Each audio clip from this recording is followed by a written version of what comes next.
Welcome to our second of two special episodes of The Bold and the Beautiful. Today we are visiting at the Union Rescue Mission in downtown Los Angeles. The people interviewed are not actors, but rather guests of this extraordinary home for those in need. Well, you had quite an earful today. I certainly did. This is the world's greatest recovery center, I'm telling you. You know what's so amazing? The resiliency of the human spirit.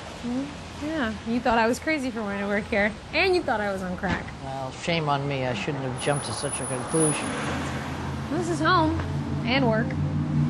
So what's your official title? Apprentice? Basically. Come on in. They're waiting for you. Okay.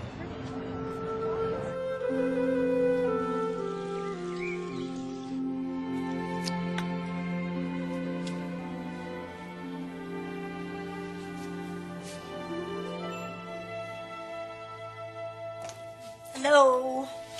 Where's Steph? Is she in the bathroom? Oh, she's not here. She's not back at the hospital, is she? No, downtown. What? With Daisy. You're joking, right? I wish I were.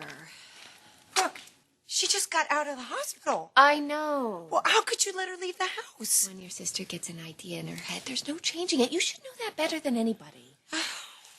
Jeez, Louise. Anyway, she slipped out without any of us knowing. She just had part of her lung removed. Yes, I understand that. But she is determined to help the homeless and the needy. She's trying to figure out the best way to do that. She down at that mission where Daisy's an apprentice? Mm-hmm. It's the new face of homelessness. A lot of families never expected to be out on the streets the way they are. But it's because of the economy the way it is today and the foreclosures, the higher unemployment. Those missions can use all the help that they can get.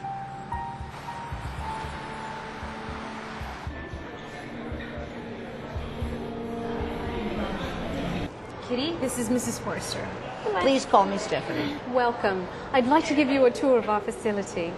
Well, if you have the time, I certainly would like to see everything that you can show me. Well, now let our store apprentice lead the way. All right, follow me. Did you pay her to say that? No.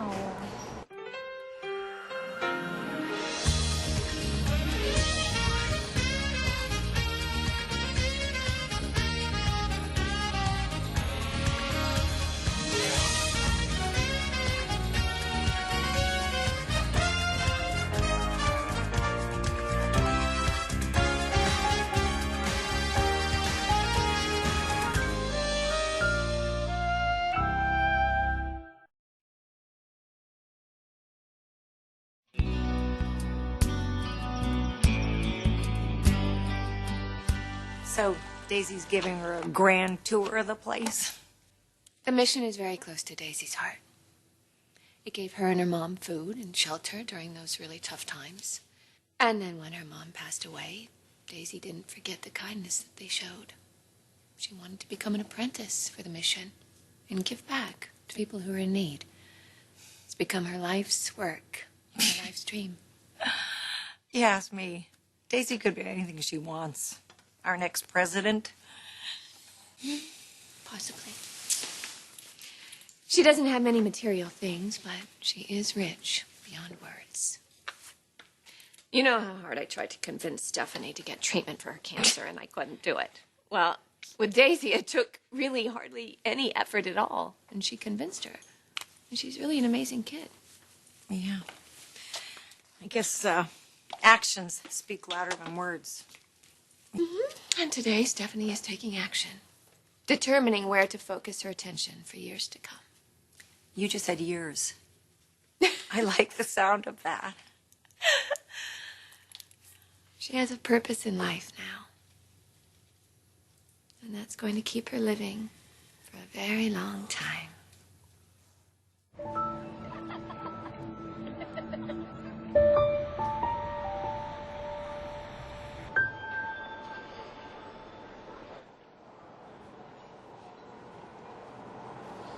Anthony? Hi. How you doing? Good. Nice to meet you. Nice to meet you. How long have you been here? 2.5 years. I understand that you served in Iraq. Yes, ma'am. I joined the military at 17 and served my country, and I loved every minute of it. And when I was injured, it devastated me, and I didn't know what to do. I couldn't go home. I couldn't face my family and friends, and I ended up on the streets. Why couldn't you go home? Shame. My whole life, I really never quite finished anything, and here was something that I wanted to spend the rest of my life doing, and I couldn't even do that. I know my injury wasn't my fault, but at the time, I didn't want to. I didn't know how to go home. Ended up on the streets using drugs and alcohol, and it just got worse. And drugs was an easy way for me to forget about what happened. I'm just now getting back on my feet. So I'm studying to be a criminal justice.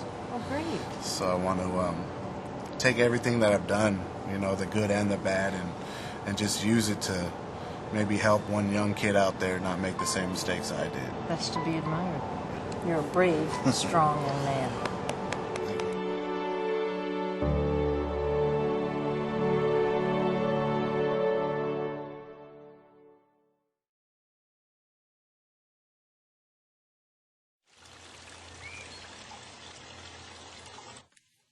It's ringing. We need to get her back, Brooke. Stephanie? Can you hear me? I'm here. So, how's it going? It's just extraordinary here. I mean, some of these people and what they've been through, it's just astounding. I'm sure it is. But I'm here with Pam, and we're worried about you. You need to get back in bed. No. Stephanie, you're not well. You really should be in bed. No, I'm not ready to leave. There's something I feel important that I have to do, and who knows how long I have. Okay, I understand that. I really do. It's just, I'm worried about you. I'm where I need to be right now. Okay. Just be careful. I will. What? She's not gonna stay down there. She feels she's where she needs to be right now. Look, no. I know. I just don't know what else to do. Oh, you just have to go back there and get her. She needs to be home, Brooke. She just had a huge chunk of her lung removed. Look, I'll go get her. Just tell me where she is. No, okay. You stay here. You're here in case she calls, all right? I will go down there, and I will bring your sister home. I promise.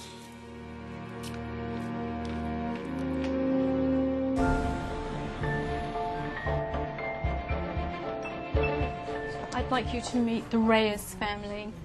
Hi, everybody. This is Stephanie Forrester. Hi. Hello, Stephanie. Hi. May I join you? Is it all right if I sit here? Please do. Please Okay. sit down. How did you come to be here? I was working for a pretty large grocery chain, and the store wasn't making its numbers. I was an operations manager there. I've been in retail for about 20 years, so I've been doing this type of thing, successfully quite a bit.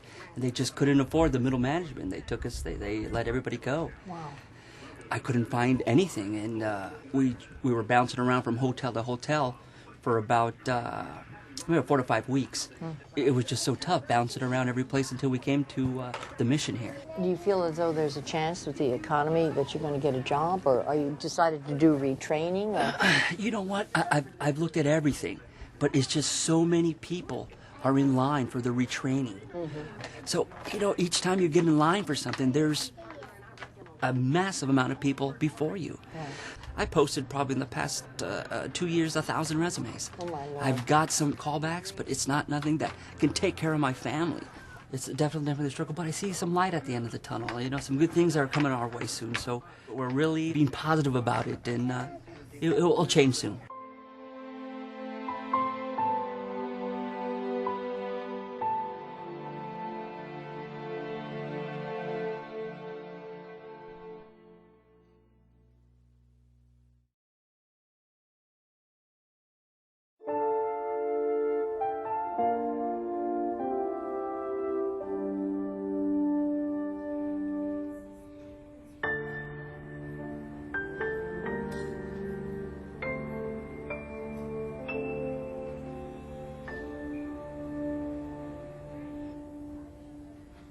Do you take care of other kids too for the moms? I mean, do you sort of all trade off and help one another?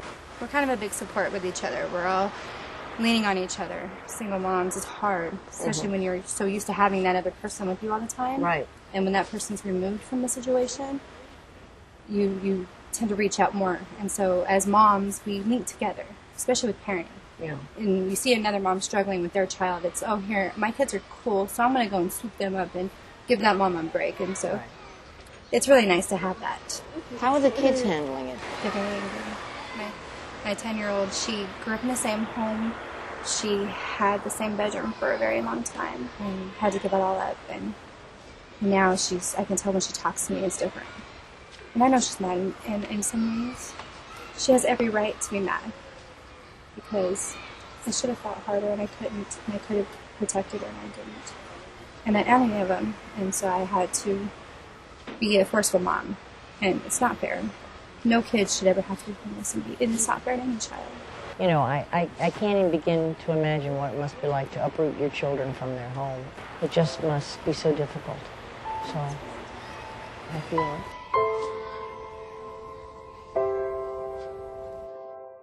I pass by here all the time. It never occurred to me that I would be put in this same situation. And I always thought being homeless, that it was actually you're on the street, you don't have anything. But the mission here, they provide every single thing that a person would need.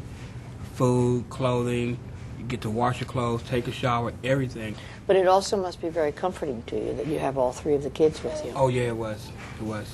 Yeah. Yeah. And they were able to keep the family together. Right. Yeah.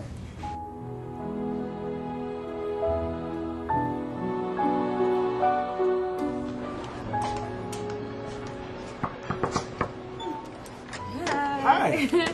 Hi. Stephanie, these are the good. Oh, how nice to meet you. Is it okay if I sit here? Yes. Oh, great, thanks. We've been homeless since December.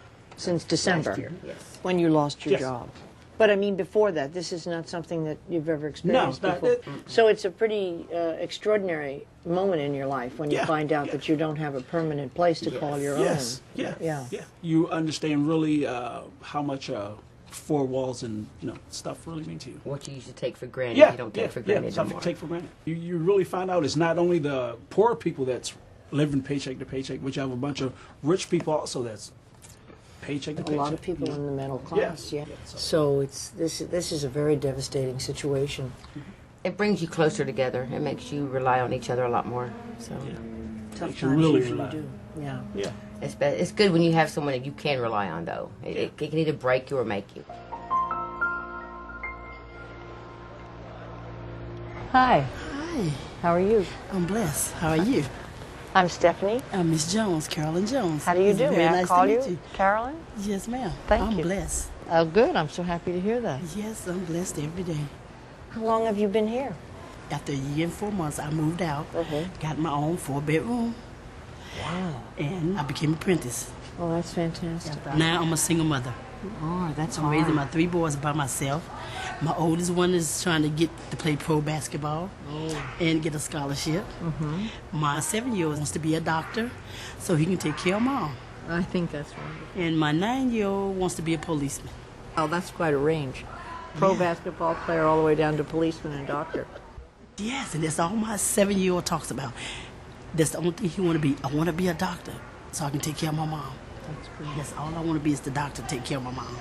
That's sensational. Yes, it is. I'm a proud mother. Thank you so much for talking to me. You are Carolyn. very welcome. Y'all have a blessed day. Got a story to tell you about some things that I've been through, but I'm healed. Oh, I'm healed.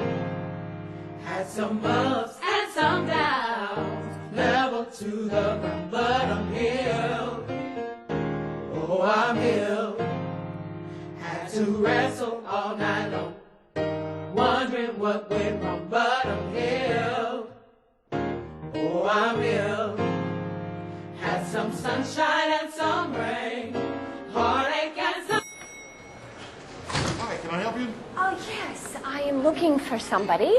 Her name is Stephanie Forrester. I know who you're talking about. Why don't you come over here and follow me? He set my soul free. My heart is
take what you're given and you make the most of it.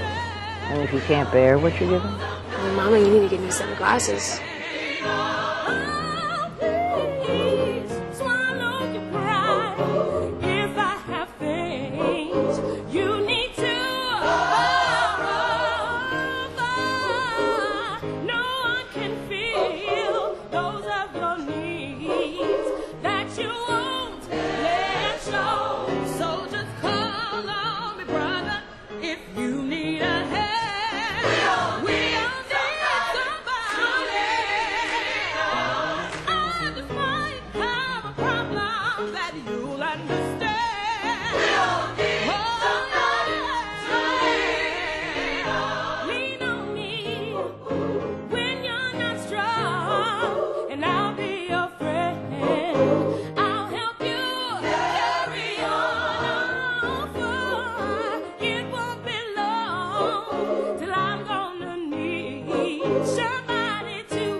We are experiencing a crisis of homelessness in America.